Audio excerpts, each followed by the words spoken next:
তবে আইনজীবী কল্যাণ বন্দ্যোপাধ্যায় আইনের ব্যাখ্যাই করবেন, এইটুকুই আশা করব। এবং আশা করব যে এই সরকারের যে নীতিগুলো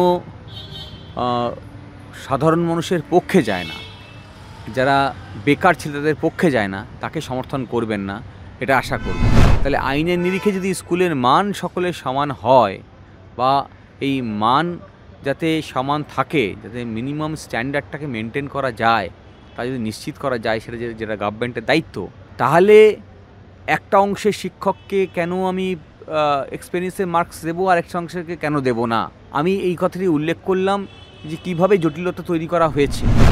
বেকার ছেলেরা যারা কোনোদিন পরীক্ষায় বসতে পারার সুযোগ পায়নি, তারা এখন রাস্তায় নেমেছে। তাহলে আগের দিন যারা রাস্তায় ছিল আর আজকে যারা রাস্তায় আছে, এরা কিন্তু দুজনেই বেকার। তাহলে এই একই সমগোত্রীয় মানুষের মুখে বিভেদ সৃষ্টি করে দেওয়া, দুজনের মধ্যে লড়াই লাগিয়ে দেওয়া, বেকারত্বের সুযোগ নিয়ে, এই কাজটা করছে এই রাষ্ট্র ব্যবস্থা, মমতা ব্যানার্জি সরকার।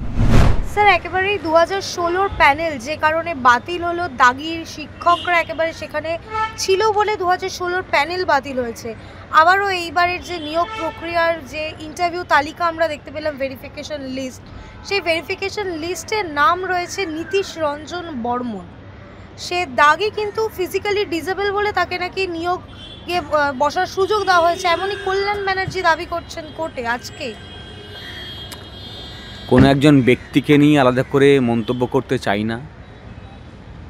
এই বিগত বছরগুলিতে এইটুকু অভিজ্ঞতা আমাদের হয়েছে, যারা চাকরি পেরে চাকরি হারিয়েছেন, যারা 2011 সালের পর থেকে এখনও পর্যন্ত একটা চাকরির পরীক্ষায় বসার সুযোগ পাননি, তাদের প্রত্যেকের এই অভিজ্ঞতা যে এই সরকার চাকরি দিতে চান না।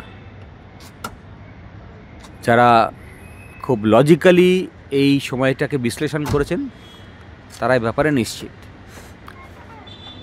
ফলে এই যে এবছরে যে নিয়োগ প্রক্রিয়া, এই শুরুতেই আমি বলেছিলাম যে যদি নিয়োগ প্রক্রিয়া করতেই হয়, তাহলে ডিভিশন বেঞ্চের রায় মেনে 2016 যারা পার্টিসিপেন্টস ছিল, তাদের মধ্যে ওই ডিক্লেয়ার্ড ভ্যাকেন্সির নিরিখে পরীক্ষা হোক।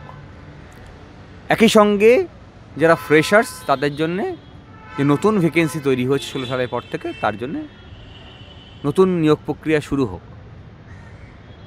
আমরা দেখলাম কি, পুরো বিষয়টাকে আবার একটা খিচুড়ি পাকিয়ে যাতে আদালতের মুখ হয়, তার ব্যবস্থা করলেন, নতুন আইন নিয়ে আসলেন। 2016 যে আইনে রিক্রুটমেন্ট হয়েছিল, এটাকে বাতিল করলেন। আর এই নতুন আইনে এমন কিছু জিনিস ঢোকানো হলো যাতে যা বিধিসম্মত নয়, আর সে কারণেই আদালতে চ্যালেঞ্জ হলো। এই আইনি জটিলতা তৈরি করা এবং নিজের ঘাট থেকে দায় সেরে ফেলা, এইটা হচ্ছে মমতা ব্যানার্জি সরকারের অন্যতম লক্ষ্য। কিন্তু স্যার, কার্যত কল্যাণ ব্যানার্জি কোর্টে দাঁড়িয়ে আর্গিউ করছেন যে ফিজিক্যাল ডিসেবিলিটি যাদের, তারা নাকি টেন্টেড হলেও পরীক্ষায় বসতে পারবেন। তিনি সুপ্রিম কোর্টের রায় পড়ে এটাই বুঝেছেন। তিনি তো একজন সিনিয়র অ্যাডভোকেট। সুপ্রিম কোর্টের রায়ে যাদেরকে রিল্যাক্সেশন দেওয়ার, সেটা দেওয়া আছে। যারা স্পেশাল চাইল্ড বা ফিজিক্যালি চ্যালেঞ্জ, যারা স্পেশালি এবেল্ড যাদেরকে আমরা বলি, তাদের জন্যে এই রিল্যাক্সেশন দেওয়া আছে, কোনো সন্দেহ নেই। তবে আইনজীবী কল্যাণ বন্দ্যোপাধ্যায় আইনের ব্যাখ্যাই করবেন, এইটুকুই আশা করব। এবং আশা করব যে এই সরকারের যে নীতিগুলো সাধারণ মানুষের পক্ষে যায় না, যারা বেকার ছেলেদের পক্ষে যায় না, তাকে সমর্থন করবেন না, এটা আশা করব। কিন্তু কল্যাণ, যখন বলা হচ্ছিল যে যে টেন্টেড তালিকা বেরিয়েছিল, সেটা সমস্ত ডিটেলস নেই, কল্যাণ ব্যানার্জি তখনও বললেন যে আমি কি পুলিশ নাকি, আমি সমস্ত ডিটেলস দেবো, আপনারা হোমওয়ার্ক করেননি কেন? হোমওয়ার্কের প্রশ্ন তো করার কথা রাজ্যের মুখ্যমন্ত্রী এবং কমিশনের চেয়ারম্যানকে। তাদের হোমওয়ার্ক করার কথা এবং হোমওয়ার্ক করে টেন্টেড আনটেন্টেডের লিস্ট স্পষ্টভাবে আদালতকে জানানোর কথা ছিল। তারা ব্যর্থ হয়েছেন বলে এই যোগ্য শিক্ষকগুলো চাকরি হারিয়েছে। দ্বিতীয়ত, এই যে নতুন রুলস তৈরি করেছে, এই রুলসে দেখুন সরাসরি ডিসক্রিমিনেট করেছে। রাজ্যের সরকারি স্কুল আর বেসরকারি স্কুল তার শিক্ষকদেরকে আলাদা করে দেওয়া। সরকারকে রেকগনিশন দিতে হয় সরকারি স্কুলকেও বেসরকারি স্কুলকেও। তাহলে যদি স্কুলের মান আলাদা, এটা তো ভাবা যেতে পারে না। তাহলে আইনের নিরিখে যদি স্কুলের মান সকলের সমান হয় বা এই মান যাতে সমান থাকে, যাতে মিনিমাম স্ট্যান্ডার্ডটাকে মেনটেন করা যায়, তা যদি নিশ্চিত করা যায়, সেটা যেটা গভর্নমেন্টের দায়িত্ব, তাহলে একটা অংশের শিক্ষককে কেন আমি এক্সপেরিয়েন্সের মার্কস দেবো আর একটা অংশকে কেন দেব না? আমি এই কথাটি উল্লেখ করলাম যে কীভাবে জটিলতা তৈরি করা হয়েছে। আপনারা বলছেন যে যারা আনটেন্টেড তাদেরকে আমি 10% মার্কস দিচ্ছি। আরে আনটেন্টেড তো আপনি নিশ্চিত করতে পারেননি বলেই চাকরি বাতিল হয়েছে। তাহলে আপনি এখন কিভাবে দিচ্ছেন? অনেক প্রশ্নের জন্ম দেয়, যার কারণে এতগুলো মামলা হয়েছে। এখন আমাদের বিষয় হচ্ছে যে সামনে আমাদের কাছে দেখুন বেকার ছেলেরা ঘুরে বেড়াচ্ছে। যারা চাকরি পেয়েছিল তারা এতদিন সুপ্রিম কোর্টকে গালাগাল করেছিল, এখন আদালত সুপ্রিম কোর্ট তাদের পক্ষে একটা রায় দিয়েছে, ফলে তারা এখন সুপ্রিম কোর্টের গুণগান গাইছে। বেকার ছেলেরা যারা কোনোদিন পরীক্ষায় বসতে পারার সুযোগ পায়নি, তারা এখন রাস্তায় নেমেছে। তাহলে আগের দিন যারা রাস্তায় ছিল আর আজকে যারা রাস্তায় আছে, এরা কিন্তু দুজনেই বেকার। তাহলে এই একই সমগোত্রীয় মানুষের মুখে বিভেদ সৃষ্টি করে দেওয়া, দুজনের মধ্যে লড়াই লাগিয়ে দেওয়া বেকারত্বের সুযোগ নিয়ে, এই কাজটা করছে এই রাষ্ট্র ব্যবস্থা, মমতা ব্যানার্জি সরকার। রাষ্ট্র ব্যবস্থার দায়িত্ব ছিল সকলের জন্য কাজ নিশ্চিত করা, সকলের জন্য শিক্ষা নিশ্চিত করা।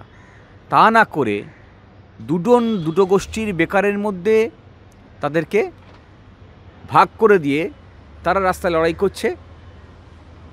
আর যে যুব সমাজ এই দেশকে স্বাধীন করেছে, যে যুব সমাজ এই সমাজকে এগিয়ে নিয়ে যাওয়ার দায়িত্ব ঘাড়ে নিয়েছে, ওদেরই ঘাড়ে থাকে।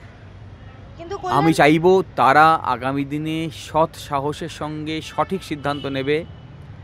এবং আমি দীর্ঘদিন ধরে বলে আসছি, এই কমিশন যারা দুর্নীতি করতে সহায়তা করেছে, এই রাষ্ট্র ব্যবস্থা, এই মন্ত্রিসভা যারা দুর্নীতির সঙ্গে ওতপ্রোতভাবে জড়িত, এদের পক্ষে দুর্নীতিমুক্ত কোনো নিয়োগ প্রক্রিয়া করা সম্ভব নয়। ফলে এই যুব সমাজকে সঠিক সিদ্ধান্ত নিতে হবে এদেরকে মসনদ থেকে সরানোর জন্য। কল্যাণ ব্যানার্জি তো কার্যত কোর্টে দাঁড়িয়ে কমেন্ট পাস করছেন যে একজনও পাস করতে পারে না, চাকরি পায় না। দেখুন, আইনজীবী হিসেবে কল্যাণ বন্দ্যোপাধ্যায় যার হয়ে সওয়াল করবেন, তিনি তার পক্ষেই সওয়াল করবেন, তার পক্ষেই আইনের ব্যাখ্যাকে তুলে ধরার চেষ্টা করবেন। এটাই স্বাভাবিক, এটাই তো আইনজীবীদের কাজ। কিন্তু একজনও পাস করতে যদি না পারে, তাহলে ইন্টারভিউ লিস্টে কাদের না? আইনজীবী হিসেবে আদালতে তিনি কী বলছেন, উনি তার বিচারের দায়িত্ব আদালতের যিনি বিচারক তার। কিন্তু আইনজীবী হিসেবে একই সঙ্গে সঙ্গে আমাদের কতগুলো মোরাল এথিক্স মাথায় রাখতে হয়, সেগুলো সকলেই আমরা মাথায় রাখি। সেভাবেই আগামী দিনে এই আইন ব্যবস্থা চলবে, এটাই আমি আশা রাখবো। স্যার, একেবারেই শেষ প্রশ্ন, যে অতিরিক্ত 10 নম্বর এক্সপিরিয়েন্সের জন্য দেওয়া হচ্ছে, সেই বিষয়ে আজকে একটি মামলা ছিল যে যারা প্রাইভেট বিভিন্ন ধরুন কিন্ডার জয় বা প্রাইভেট এনি স্কুল সেখান থেকে পড়িয়েছে, তাদের বেশ কিছু জনকে সেই নাম্বার দেওয়া হয়েছে, কিন্তু বেশ কিছু জনকে দেওয়া হয়নি। এই দ্বিচারিতার কারণ? বেশ কিছুদিন আগেই আমরা এই মামলা ফাইল করেছি এবং সেখানে আমরা দাবি করেছি যে সমস্ত শিক্ষককে এই এক্সপেরিয়েন্স দিতে হবে যারা শিক্ষকতা করেন। যদিও পাশাপাশি এই এক্সপেরিয়েন্স মার্কস দেওয়া যায় না, দিলে একই ক্লাসের মধ্যে আরেকটা ক্লাস তৈরি করা হয়, এই বক্তব্যও আমরা তুলে ধরেছি। তাই আগামী দিনে সেই মামলা 28 তারিখে আদালত ফিক্স করেছে। আমরা আদালতের উপর নির্ভর করব, আমাদের যা আইনি সওয়াল সেটা আদালতে গিয়েই করব।